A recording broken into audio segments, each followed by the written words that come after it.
Humanity finally declared enough. The galaxy realized the war had begun. I filed the last petition at 0614 station time, and I did not shake when I pressed send. That surprised me. After 9 years of filing these documents, after 1,000 small defeats dressed up as procedural delays, I expected my hand to tremble. I expected some part of me to hesitate. Instead, my fingers moved calmly across the console. My breathing stayed even. And when the confirmation light blinked green, I felt nothing except a quiet, settled certainty. The kind of certainty you feel when you have finally stopped lying to yourself. My name is Ilara Voss. I have been the lead diplomatic attaché for the Human Conclave mission for 9 years, 4 months, and 11 days. In that time, I have filed 1,140 petitions on behalf of the human colonies, the human people, and the human species. I have done this from a desk on the 14th floor of the Conclave Diplomatic Annex, aboard the Eternal Table, which is the largest orbital station in the known galaxy, and the home of the Galactic Conclave, a governing body of 31 spacefaring civilizations that has existed for longer than human beings have been writing things down. I am 38 years old. I have not been back to Earth in 4 years. I have spent more of my adult life in this station than I have on the planet that made me, and I have believed, for most of that time, that the work I was doing mattered. I stopped believing that at approximately 10:40 the previous morning, when Delegate Vorath Prime, first speaker of the Vorath hegemony, stood before the full chamber of the conclave and requested an additional 8-month extension on the deliberation period for our emergency humanitarian petition regarding the Kepler's Shore food corridor. 12 million people were starving. The petition had been in deliberation for 19 months, and the chamber nodded. Not reluctantly, not with visible discomfort. They nodded the way people nod when someone asks to pass the salt. Routine, ordinary, expected. Delegate Vorath Prime smoothed the front of his formal robe, stepped back from the speaking platform, and returned to his seat with the calm of a man who had just completed a minor administrative task. Around him, the representatives of 30 other civilizations shuffled their documents, murmured quietly to their aides, and moved on to the next item. I sat in the observer's gallery and watched this happen. I had been sitting in that gallery, or in rooms very much like it, for 9 years. I knew every face in that chamber. I knew which delegates preferred to speak early in the session, and which ones waited until attention drifted. I knew which species communicated displeasure with a tilt of the head, and which ones went very still when they were angry. I had studied the conclave the way a doctor studies a body, learning every function, every rhythm, every place where pressure could be applied. I had believed that knowledge was power. I sat in that gallery and understood, with a clarity that felt almost physical, that I had been wrong. The conclave was not a place where knowledge was power. It was a place where patience was power. And patience, in a body of civilizations that measured their histories in millennia, was something that could be weaponized against a species that had only been among the stars for a single human lifetime. We were 74 years into our membership. The Vorath hegemony had been a conclave member for 900 years. They knew every procedure, every loophole, every clause buried so deep in the treaty documents that finding it required cross-referencing 3 separate appendices in a language that had not been spoken aloud for 2 centuries. They were not breaking the rules. That was the thing that had taken me a long time to understand, and that I now understood completely. They were using the rules. The gentle balance, which was the central doctrine of the conclave, held that no member species could take unilateral military action. All disputes were to be resolved through arbitration, petition, sanction, and deliberation. This was presented to every new member as a protection, and it was, in the same way that a cage is a protection. It keeps the dangerous things out. It also keeps you in. When petition 1140 was confirmed received, I stood up from my desk, put on my coat, and walked out of my office. I walked down the long corridor of the diplomatic annex, past the offices of the Kel-Moran mission, and the Thurvian Collective, and the Sen Protectorate. I walked past the memorial wall, where the names of every species that had joined the conclave were carved in the stone. I found the human names near the bottom. We were one of the last additions. The carving was still sharp. The older names, higher on the wall, had been worn smooth by centuries of hands passing over them. I did not stop at the memorial wall. I kept walking until I reached the small, secure communications alcove at the end of the corridor, a room that all diplomatic missions had access to for private transmissions. I stepped inside, closed the door, and sat in the single chair. Then I opened my personal authorization console. Every human diplomatic officer above a certain rank carried a set of emergency protocol codes. They were given to us during training, along with a brief explanation of what they were for, and most officers spent their entire careers never thinking about them again. I had thought about mine exactly once, on the night after my first year at the Eternal Table, when I had filed my 47th rejected petition, and sat alone in my quarters wondering what we would do if the system never worked. The protocol was called Arden. The authorization was a simple code tied to my identity and my rank. I had memorized it the first day I received it, the way you memorize the location of an emergency exit. You hope you never need it. You make sure you know exactly where it is. I entered the code. The transmission was encrypted at a level that nothing on the Eternal Table could intercept or decode. It traveled on a frequency that the Conclave did not officially monitor, because humans had requested and been granted a private diplomatic channel during our accession negotiations, a standard provision that every new member received, and that the older species had long since stopped paying attention to. The message was 4 words. Arden Protocol. Authorization VOS 7. I sent it. I sat in the chair for a moment longer. Through the small porthole in the wall of the alcove I could see a slice of space, black and enormous and indifferent, scattered with stars that each had names I had never bothered to learn. Somewhere in that direction, further than I could see, was a star called Sol. Around it, third from the center, was a planet I had not stood on in 4 years. I wondered what it looked like right now, morning or evening, whether it was raining somewhere. Then I stood up, smoothed the front of my coat, and went back to work. There was a great deal to do before the galaxy understood what I had just started. The first thing I did the following morning was withdraw Petition 1140. This required a formal appearance before the session clerk, a Kelmoran official named Varath, who had held the position for longer than humans had been in space, and who processed paperwork with the warm enthusiasm of a person who genuinely loved paperwork.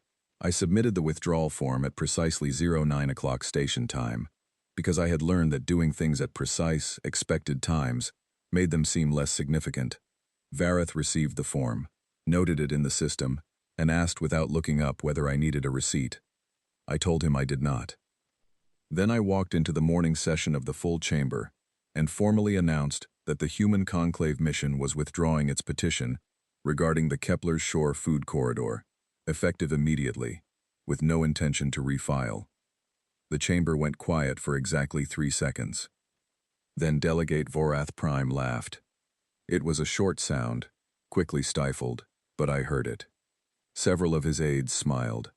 Around the chamber, I watched 30 civilizations process what I had just said, and collectively arrive at the same conclusion, that the humans had given up, that the small, young, inexperienced species that had spent 9 years begging for relief had finally run out of patience and retreated, that the gentle balance had done what it was designed to do, which was to exhaust the weaker party until they accepted their situation. I let them think that. I stood at the speaking platform for the required minimum of 30 seconds, during which time I looked at the chamber with the most neutral expression I could manage. Then I said thank you for the assembly's time, gathered my documents and left. I spent the rest of the day in back-to-back meetings with my staff, reassigning case files, archiving 9 years of petition records, and beginning the process of scaling down the mission's operational footprint. All of this was visible to anyone who wanted to look. I made sure of that. The Conclave's diplomatic corps monitored each other constantly, not out of malice but out of habit, and I wanted every monitor to see a human mission that was quietly closing up shop. At 19 o'clock, I sent my weekly status report to the Office of Diplomatic Affairs on Earth. It was 2 sentences long. It said that I had withdrawn Petition 1140, and that the mission was beginning a transition review. This report, unlike the Arden transmission, went through the standard diplomatic channel that the Conclave absolutely did monitor. I had been told this during my orientation, and had spent 9 years accounting for it in everything I wrote. The report was read by at least 3 Conclave intelligence offices within the hour. I knew this because I had a colleague who had once worked in one of those offices, and she had told me the average response time was 40 minutes. The Kel-Moran response came at 1943. It arrived as a personal message from the senior intelligence advisor of the Kel-Moran mission, a being named Teth Alvar, who was approximately 400 years old, and whose skill at reading diplomatic situations was so well regarded that other missions sometimes sent observers just to watch him work. The message was polite and brief.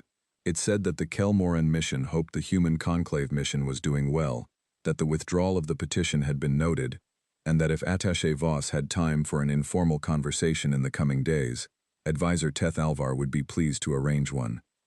I replied that I would check my schedule. I did not check my schedule. The next 3 weeks passed quietly. I continued managing the visible wind-down of our petition operations. I accepted the expressions of sympathy from Allied missions with appropriate gratitude. I attended 2 formal receptions, 1 diplomatic briefing, and a session of the Cultural Exchange Committee, at which I represented humanity's interest in a proposed exchange program for artistic works. I smiled at the right moments, and made small talk about things that did not matter, and gave absolutely no indication that I had noticed what was happening in the background. Because something was happening in the background. I noticed it first as an absence. The regular chatter of human colony traffic on the diplomatic monitoring frequencies, the low hum of trade ships and survey missions, and the ordinary business of a species, spread across a dozen settled worlds, began to thin. Not all at once, not dramatically, but gradually, like a crowd quietly thinning from a room. It was subtle enough that I might have missed it if I had not been specifically watching for it. The Kel-Moran noticed it 11 days after I did. I knew this because Teth Alvar sent a second message. This one did not mention an informal conversation. It asked, very directly, whether the human conclave mission was experiencing communication difficulties with its home territories. I replied that our communications were functioning normally. This was true. My own communications were functioning perfectly. I was receiving regular updates through the encrypted channel, brief and coded, informing me that the Arden protocol was proceeding on schedule. What was thinning on the public frequencies was not a malfunction, it was a deliberate reduction. Human commercial traffic was moving off the standard beacon frequencies and onto a set of lower-profile channels that were technically registered but rarely monitored. Shipping routes were being quietly adjusted. Survey teams were reducing their active signal output. The ordinary background noise of human activity was being turned down, not because humans were doing less, but because they had decided to stop broadcasting what they were doing. On the 22nd day, a conclave intelligence analyst, named something I was never told, sent a classified memo to the Security Oversight Committee. I was not supposed to know about this memo. I knew about it because I had spent 9 years cultivating relationships with people who were in rooms where memos like that were received. And one of those people, a junior aide in the Sen Protectorate mission, mentioned to me over lunch that the committee had received something unusual, and that the senior members had looked troubled in a way she had not seen before. She did not know what was in the memo. I had a reasonable guess. The Kel-Moran sent their own assessment memo 2 days later. This one I saw directly, because a copy of it arrived anonymously in my secure inbox from a source I had never been able to identify but had learned to trust. The memo was addressed to the Conclave Security Committee and marked for the attention of the committee chair. It was 3 paragraphs long. The first paragraph summarized the reduction in human activity on monitored frequencies. The second paragraph noted that similar patterns had been observed in the histories of 3 other species during periods of significant internal restructuring, 2 of which had subsequently undergone rapid military expansion. The third paragraph contained 1 sentence. The sentence said, "Something is wrong with the humans. They are nesting." I read that memo 3 times. Then I deleted it from my inbox, wiped the deletion record, and went to bed. On the 26th day, I was summoned to appear before Conclave Inquisitor Thal Ven. Thal Ven was not an intimidating title. The Conclave's intelligence and investigation arm operated under a bureaucratic naming system that made everything sound like a clerical function. But Thal Ven himself was a different matter. He was 900 years old, which made him older than any individual Conclave institution except the founding charter. He had spent the last 4 centuries as the Conclave's senior investigator, And in that time he had watched 3 civilizations collapse from within, overseen the investigation of 2 separate incidents of treaty violations significant enough to require Security Council intervention, and reportedly predicted the outcome of the last 11 major conclave political realignments, with an accuracy that other species found unsettling. He received me in a small, very clean room with one window overlooking the station's outer ring. He was tall for his species, which I had never been able to identify with certainty, with pale, flat features and hands that were very still on the table in front of him. He had 6 amber-colored eyes, arranged in 2 rows of 3, and when he looked at you, all 6 focused at once. It was the kind of attention that made you feel that you had been set under a microscope. He asked me how I was. I told him I was well. He thanked me for coming. He said he hoped the transition review was proceeding smoothly.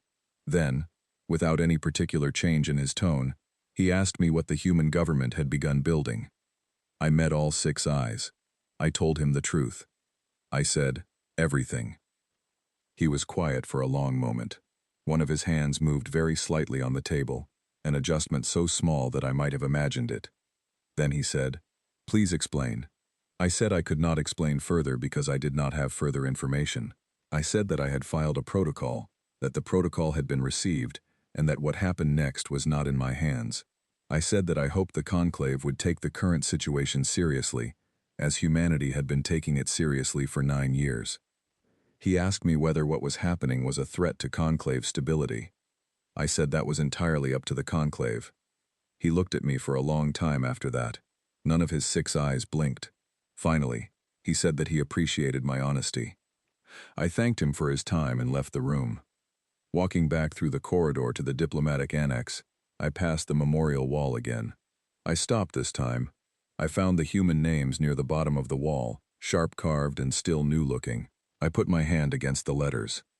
They were cool and solid under my fingers. I left my hand there for a moment, and then I kept walking. There was still a great deal to do. They recalled me to Earth on a Tuesday. The official reason, documented in the formal notice that the Conclave's Administrative Bureau received within the standard disclosure window, was a routine consultation with the Office of Diplomatic Affairs. This was the kind of reason that produced no flags in any monitoring system, because it was exactly the kind of reason that was given for routine consultations. I had been recalled for routine consultations twice before. Both times I had been gone for 2 weeks, returned with updated policy guidance, and resumed work without incident. The Conclave's intelligence offices reviewed the notice and recorded it as routine. They were not wrong, exactly. The consultation was real. What they had not calculated for was what I would see during the trip home. The shuttle that came to collect me was not a standard diplomatic transport. It was sleek and fast and bore no identifying markings beyond a small registration code on the underside of the port wing. A young man named Callum met me at the docking bay. He was perhaps 25, wore a plain gray uniform with no insignia, and carried himself with the quiet, settled confidence of someone who had been very thoroughly trained and had absolute trust in the people who had trained him. He did not give me his surname. He told me only that he was my escort, that the journey would take approximately 18 hours, and that I was welcome to sleep. I did not sleep. I spent the first 6 hours at the forward observation window, watching the star field slide past, and trying to organize what I knew into a shape that made sense. The Arden Protocol had been filed 26 days ago. 26 days was not a long time in conclave terms. 26 days was not a long time by any meaningful measure of interstellar politics, logistics, or military planning. And yet the Kel-Moran had noticed something in 11 days. The Security Committee had received a classified memo at 22. Thalven had summoned me personally at 26. They had noticed the quiet, the absence of our ordinary background noise. They had recognized the shape of it, or something like the shape of it, from historical records, and they had become concerned. But they did not know what the quiet was covering. They did not know because they had been doing the same calculation that every older civilization did when they looked at humanity. They had been measuring us by our output. We produce this much. We transport this much. We occupy this much space. They had been measuring us against ourselves, and against the standards that other young civilizations had set when they were 74 years into their conclave membership. They had not considered what we had not been doing. Callum brought me a meal at the 8-hour mark and sat across from me while I ate. He did not make small talk. After a while I asked him how long he had been with the fleet. He said 4 years. I asked him which posting. He said Jovian Belt. I asked him what it was like out there. He thought about it for a moment. Then he said, "Very busy." He said it the way you say something that is a significant understatement, and both people in the conversation know it. I finished my meal and went back to the window. When we crossed inside the outer marker buoys of Sol System, Callum came and stood beside me without being asked. He did not say anything. He just stood there, and I understood that he wanted me to see this clearly, with someone beside me, rather than alone. Earth's orbital band had changed. I had been gone 4 years, and I had expected the ordinary updates. A new commercial platform, perhaps an expansion to the communications relay network, the incremental additions that a growing civilization makes to its infrastructure in the normal course of development. I had not expected what I was looking at. The ring was enormous. It spanned the full equatorial band of the planet, a continuous structure broken at intervals by what I recognized, after a moment, as dry dock assemblies. Not small dry docks. Not the kind that service commercial vessels or research ships. These were military dry docks. And they were full. Even from this distance, at this speed, I could see the shapes of hulls in various stages of construction, the geometric suggestion of weapons platforms, the hard angles of ships designed for a purpose that had nothing to do with exploration or commerce. I counted the dry dock assemblies I could see from the shuttle window. I stopped counting at 31. Callum said nothing. He just let me look. We were cleared through the outer traffic control network in under 4 minutes, which was faster than any civilian routing I had ever experienced in Sol System. The controller who spoke to Callum used a code prefix I had not heard before, and the lane we were assigned bypassed the standard approach corridors entirely. We descended through a sky that was busier than I had ever seen it, filled with the movement of ships and shuttles and cargo transports moving in patterns that had none of the randomness of commercial traffic. This was coordinated movement, organized, purposeful. We landed at a facility I did not recognize, somewhere in the northern reaches of a continent I identified as North America by the shape of the coastline below us. The facility was underground. We descended into it through a shaft that had been cut through solid rock and emerged into a space that was larger than some stations I had worked in. Admiral Kofi Asante Nwosu was waiting for me at the bottom. I had met the Admiral once before, briefly, at a policy conference 3 years ago. He had been a rear admiral then, a careful and precise man who chose his words with the deliberate economy of someone who had spent a long time learning exactly how much weight a word could carry. He was somewhere in his 50s, with a face that showed the particular kind of calm that comes not from the absence of pressure, but from having learned to carry it so long that it no longer showed on the outside. He shook my hand and told me it was good to see me. I said it was good to be home. He smiled slightly at that and walked me into the main operations room, which was full of people working at consoles and display screens and holographic planning tables. The noise was controlled and purposeful. Nobody looked up when we came in, because everyone had a job and was doing it. The Admiral brought me to a quieter corner of the room, where a single display table showed a map of the Sol system and its immediate surroundings. Then he put a datapad in my hand. He did not introduce it or explain it. He just gave it to me and let me read. The numbers were organized simply, without decoration or commentary, just figures and columns. Mars Foundry Complex, 94 destroyer-class vessels, complete and crewed. Jovian Belt operations, 12 carrier superstructures, at 80% completion, crew assignment underway. Titan Deep Forge, 3 Dreadnought-class flagships, complete, crewed, and active. Lunar orbital platform, long-range siege artillery arrays, fully operational, targeting systems calibrated. Kepler Advanced Staging Area, 47 mid-range combat support vessels, complete. 7 additional construction operations listed below, each with its own column of figures, each set of figures larger than anything the Conclave had ever recorded a young species producing. I read through the entire document twice. Then I looked up at the Admiral. I asked him how. He said, "We did not build this in 26 days. I already knew that. The scale was impossible in 26 days. But I asked the question I meant to ask, which was, how long? He said, 74 years. He said it plainly, without drama, as though he were giving a simple fact, which he was. He explained what I had half understood, but never fully assembled in my mind. The Conclave Accession Treaty included a military capacity clause limiting member species to 12% of their industrial output for defense production. This was standard. Every new member received it. It was designed to prevent arms races among younger civilizations and to ensure that the balance of power within the conclave remained stable, which in practice meant that it remained in favor of the older, larger members who had negotiated the treaty in the first place. Humanity had signed the clause. Humanity had reported compliance with the clause, consistently, for 74 years. And the reports had been accurate, as far as they went, because we had genuinely kept our official production at 12%. The Admiral paused for a moment at this point. Then he said, "The clause limits official production. It says nothing about the things you build quietly, in places people are not looking, over a period of 7 decades, while being very careful, and very patient, and very certain that the day will eventually come when you need them." I thought about that. I thought about what it meant. I thought about the engineers and the workers and the planners who had spent their entire careers, some of them, building things they were never allowed to talk about, in facilities registered as mining operations, or geological survey stations, or deep space research outposts.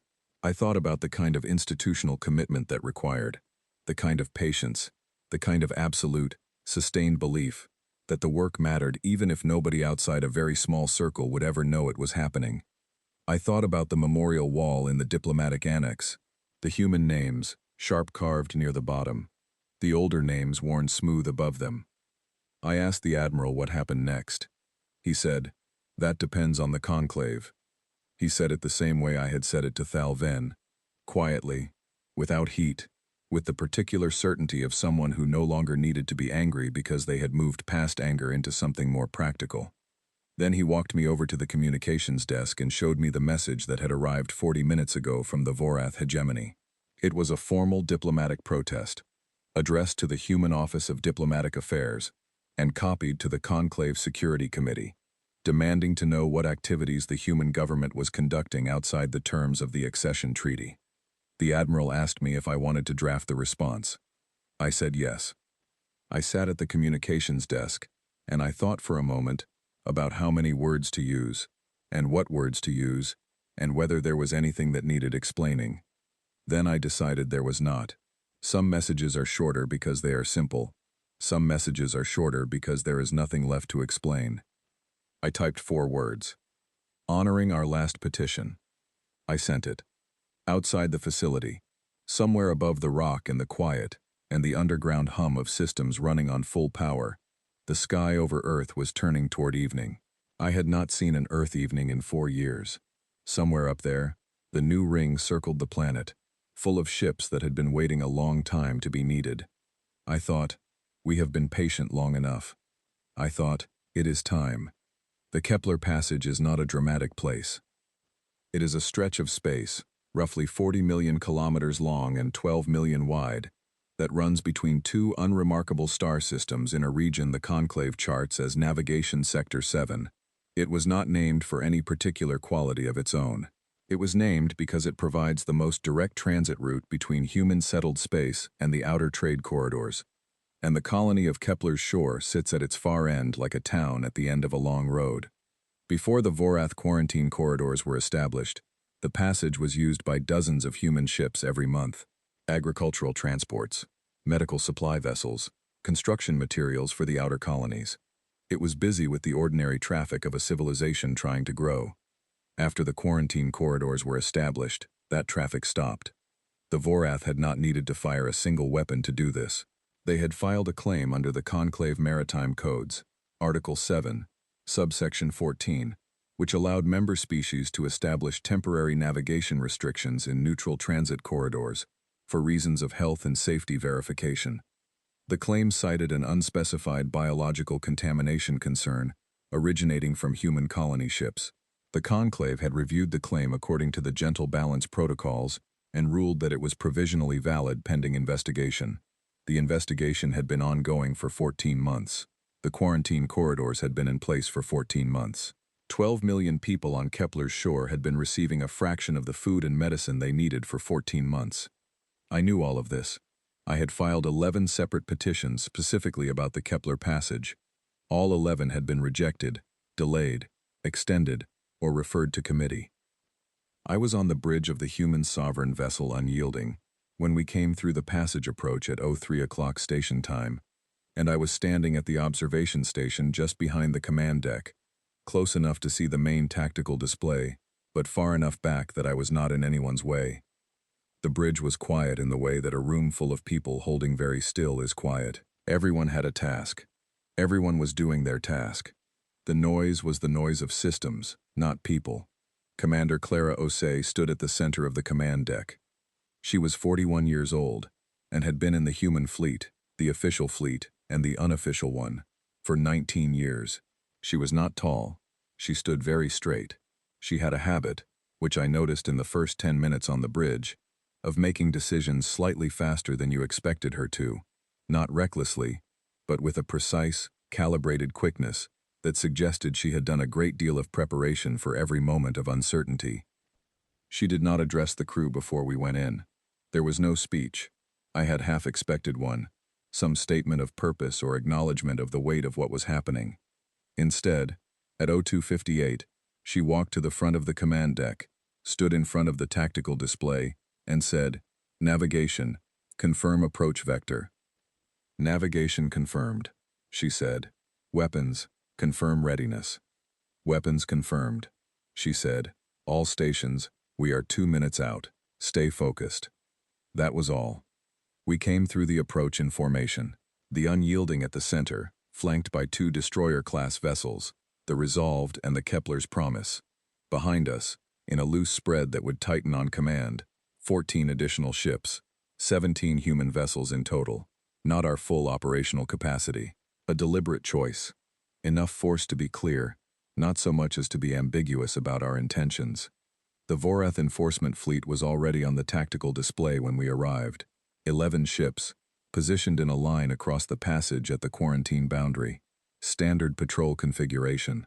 They had been maintaining this position, or some version of it, for 14 months. They saw us at the same moment we saw them. For 47 seconds, nothing happened. I was watching the tactical display, but I was also watching Clara Osei. She did not move. She stood in front of the display with her hands at her sides and looked at the formation of 11 Vorath ships, and her expression was the expression of someone reading a document. Calm, attentive, completely without drama. The communications officer said, "We are receiving a transmission from the lead Vorath vessel." Clara said, "Put it on." The voice that came through was high and formal, speaking in the conclave trade language, which all members were required to use in official communication. It identified itself as commander of the Vorath 1st Enforcement Squadron and stated that the human vessels were approaching a restricted navigation zone under Maritime Code Article 7, subsection 14, and were required to halt and submit to verification before proceeding. Clara waited until the transmission was finished. Then she said, "Transmit the following. Human Sovereign Fleet to Vorath 1st Enforcement Squadron. The quarantine declaration filed under Maritime Code Article 7, subsection 14, has been found to be unsupported by evidence and has been revoked by the human government under the terms of the Kepler Accords, which will be formally submitted to the conclave within the hour. We are proceeding through the passage. Stand clear." She did not wait for a response. She said, "Navigation, proceed at advanced speed." We moved. The Vorath formation held its position for another 22 seconds. I counted them. On the tactical display, the 11 Vorath ships sat in their line, and I tried to imagine what was happening on their bridges. 14 months of routine, 14 months of cargo ships turning back and supply vessels rerouting, and a colony starving slowly behind them. And now this, 17 human ships in a formation they had never seen before, moving toward them at a speed that said, "We are not asking." At the 23rd second, the Vorath formation broke.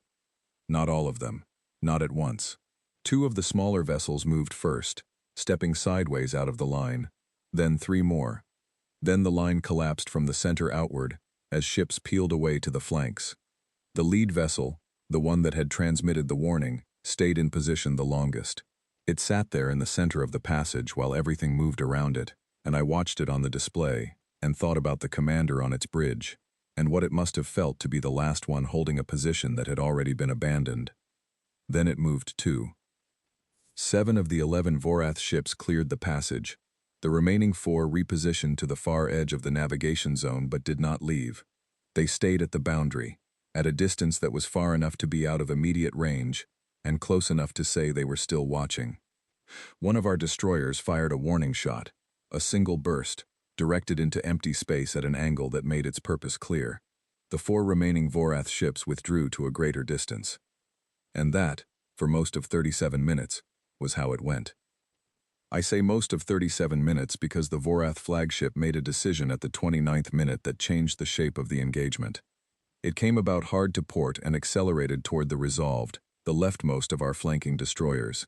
It was a calculated move, targeting the edge of our formation rather than the center, aimed at testing our response time and our willingness to escalate.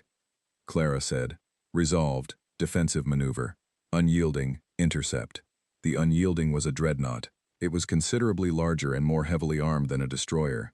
It moved between the Vorath flagship and the Resolved in the time it took me to draw one breath.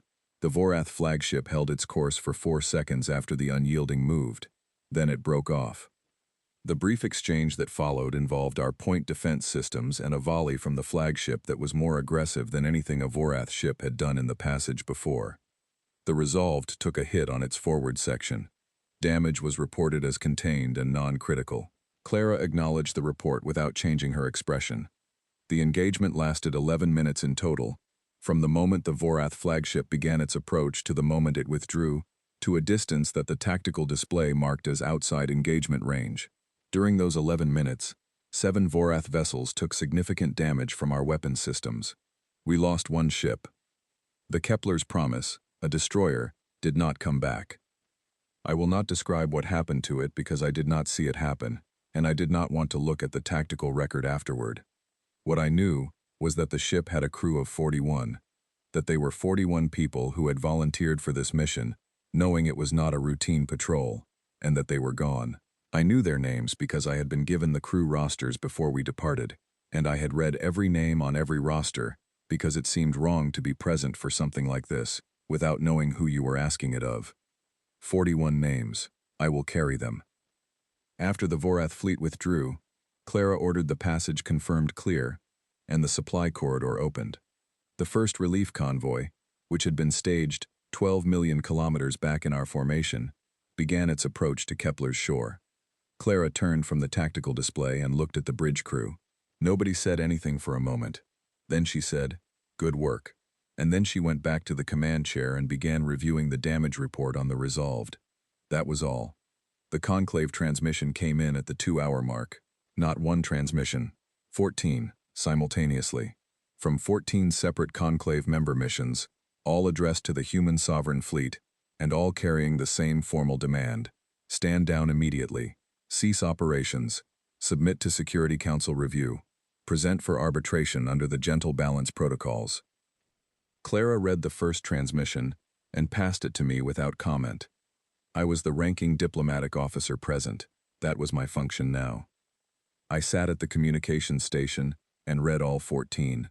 They were variations on the same message, most of them clearly drafted quickly, several of them with minor formatting errors that suggested they had been composed in something close to panic. The Vorath transmission was longer than the others, and used several phrases that technically constituted a formal accusation of treaty violation. The Kelmoran message was shorter and more carefully worded, and I recognized Teth Alvar's phrasing in it. He was already thinking about what came next. I thought about what I wanted to say. I thought about 9 years and 1,140 petitions.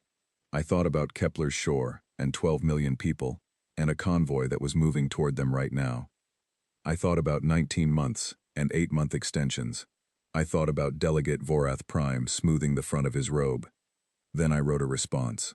I sent it to all 14 missions simultaneously. It said, The human sovereign fleet does not recognize the Conclave's jurisdiction over acts of self-defense conducted in response to documented economic aggression. We are not standing down. We are, however, prepared to negotiate the terms of a new arrangement, at a time and place of our choosing, under conditions that reflect the current situation accurately.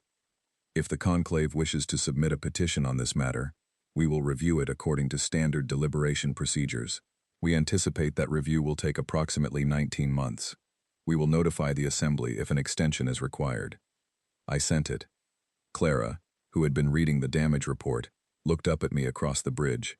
I did not know her well enough yet to read her expression with certainty, but I thought it was something close to satisfaction. The communications board lit up with incoming responses almost immediately. I turned it to silent. The passage was clear. The convoy was moving. And that was what mattered right now. The talking could come after.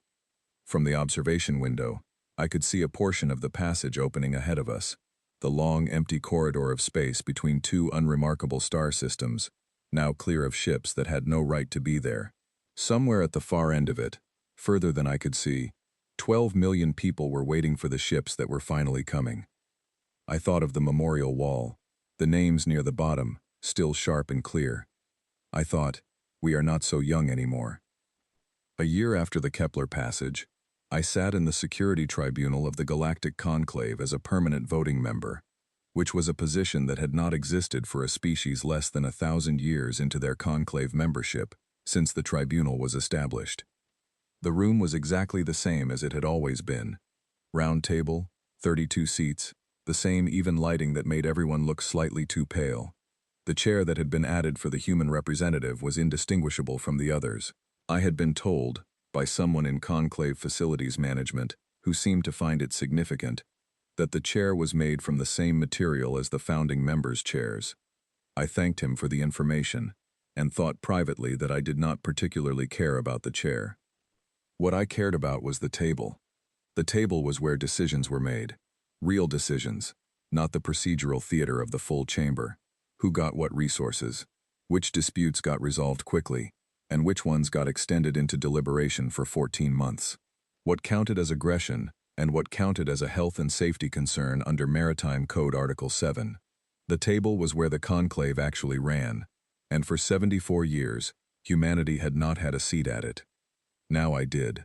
The Vorath hegemony had signed the Kepler Accords 48 hours after we transmitted our formal terms. I had spent 19 months, once, waiting for a single petition to be reviewed. The Vorath signed in 48 hours. They agreed to full reparations for 14 human colonies, covering the economic damage from 2 years of quarantine corridor operations. They agreed to permanent open corridor rights in all neutral navigation zones bordering human space. They formally acknowledged, in writing, that the quarantine declaration under Maritime Code Article 7 had constituted economic aggression under the terms of the revised Conclave Charter. The revised Conclave Charter was another product of the 48 hours following our transmission. The revisions were not small. The military capacity clause, the 12% limit that had been built into every young species accession treaty for 6,000 years, was abolished.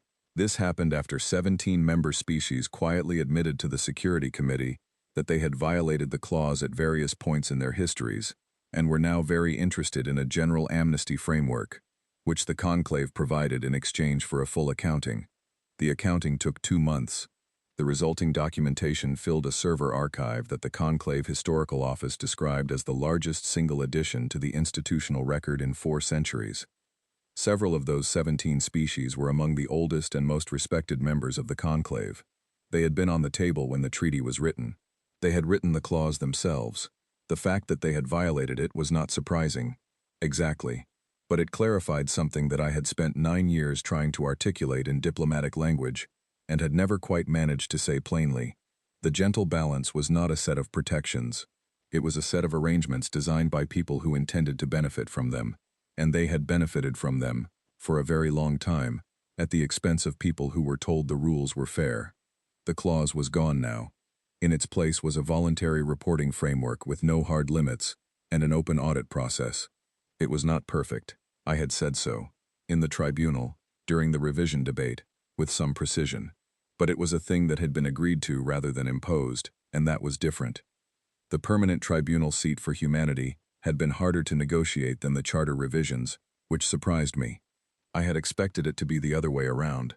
But the older species felt the charter changes more in the abstract, and the seat change more in the immediate, because it meant I was sitting at their table, and however diplomatically everyone behaved, that was an adjustment that went beyond paperwork. The Kelmoran had been the first to agree to the tribunal seat. This also surprised me. I had expected Teth Alvar's people to be among the more resistant, given their long history of preferring careful, stable arrangements, but Teth Alvar himself had spoken in favor of it, in the closed session where it was debated. I had been told afterward what he said. He said that any governance body that did not include the people capable of changing the most facts on the ground in the shortest time was not governing accurately, and accuracy was the foundation of stability. It was a good argument. It was also, I thought, the argument of someone who was being practical about a situation he recognized could not be reversed. Thalven had retired from his investigator role 6 months after the passage. The official notice said it was a scheduled transition. I did not know if that was true and decided it did not matter. The Vorath Prime had been replaced by a new first speaker named Vorath Saren, who was considerably younger than her predecessor and who had, in our first formal meeting, expressed what appeared to be genuine regret about the events leading up to the passage. I thanked her for saying so. I told her that what I was interested in was what happened next. She said she was too. We had since had 4 working meetings, and while I would not describe the relationship as warm, it was functional, and functional was what I needed. Kepler's shore had received full resupply within 10 days of the passage. The colony's agricultural systems were back to full operation within 3 months. I had not been there in person, but I had seen the updated population health reports, and I had read a message from the colony's administrator, a woman named Dot Hargreaves, who had been managing the situation on the ground for the 2 years of the blockade. She did not say much in the message. She said thank you, and she said that the children were well, and she said she hoped I would visit someday. I intended to. The 41 crew of the Kepler's Promise were honored in a ceremony at the Titan Deep Forge, where a section of the outer hull had been inscribed with their names. I attended. Admiral Asante Nwosu read each name aloud. It took 12 minutes. The facility was entirely silent for all 12 of them. I stood in the back and listened to the names and thought about the passage, and the tactical display, and the quiet that had fallen on the bridge when the report came in. I thought about that a great deal, in the months after. Not always at expected moments. The Kelmoran elder stopped by my office in the tribunal wing on a morning in the 3rd month of my new posting. His name was Verath Son, a senior diplomatic figure whose age I had never confirmed but estimated at somewhere above 600 years. He was not a person who made unannounced visits. The protocol of his species involved considerable advance arrangement, and the fact that he appeared at my door without notice meant that he had decided, for whatever reason, that this was not a protocol situation. My aide showed him in. He sat in the chair across from my desk and looked at me for a moment without speaking. He had 4 eyes, not 6, pale gold in color. His hands, folded on the surface of his knees, were very still. Then he said that he had a question for me, if I was willing to hear it. I said I was. He said he had been thinking, for some time, about what had happened. Not the tactical events, the underlying thing. He said that his people had been watching humanity for the entirety of our conclave membership, which was true, and that they had made certain assessments about the nature and capacity of our civilization, which was also true, and that those assessments had been wrong in a very specific way that he had spent considerable time trying to define precisely. I waited. He said the assessments had not been wrong about what we were. They had been wrong about what we were not showing. He said his people had seen a young species, patient and compliant, and small, and had assumed that what they saw was all there was. He said that in 900 years of advising missions and reading civilizations, he had never made that error before, and he wanted to understand it. He said, "We are very good at reading what is there. We did not know how to read what was being kept back." I thought about that. I said, "It is difficult to read a thing that someone has spent a very long time learning to hold still." He said, "Yes." And then he said, "What is the word for it?" The human word for the thing that happened, not the events, the quality, the thing that made it possible. I thought about it for a while. I thought about the factories behind moons and the quiet frequencies and the memorial wall, and 9 years of petitions, and a convoy finally moving through a clear corridor toward a colony that had been waiting too long. I thought about Callum and his plain gray uniform. I thought about Clara Osei standing in front of a tactical display with her hands at her sides. I thought about 41 names read aloud in a silent room on Titan. I said, in our oldest stories there is a figure, not a god, not a monster, something between the two, and something more than both. A figure that carries things. For a very long time, the figure carries everything that is put on it, and it endures, and it does not speak about what it is carrying, because speech is not what the situation requires. And then one day, the figure decides that it has carried enough, not because it cannot carry more, because it has decided that more is not a thing it is willing to carry. That moment, the moment of decision, has a name in the oldest language we have. I said the word. It is a simple word. One syllable. Unambiguous. He looked at me for a moment. Then he said, enough. I said, yes. He sat quietly for a while. Outside the window of my office, the station turned slowly in its orbit, and the stars moved in the long arc they always made, patient and enormous, and very old. Older than the conclave, older than every species at the table. They did not care about any of it, the petitions or the corridors or the chairs or the names on a hull. They were simply there, as they had always been. Varath-san stood up eventually. He thanked me for my time. He walked to the door and then paused with his hand on the frame and looked back at me one more time. He said, we will not forget it. I said, I know. He left. I turned back to the window and the stars and the slow turning of the station, and I sat for a while in the quiet of a room that I had earned the right to sit in, not borrowed, not petitioned for, earned. In a few hours there would be a tribunal session, and after that a bilateral meeting with the Sen Protectorate about a resource dispute in their outer territories, and after that a call with Commander Osei about the fleet's revised patrol schedule, and after that a review of the preliminary charter compliance reports from 6 member species. There was a great deal of work ahead, there always was. But for the moment, I sat in the quiet room, and I looked at the stars, and I thought about a word that meant the end of waiting, and the beginning of everything after. I thought, we know what we are now. I thought, the galaxy knows too. That was enough.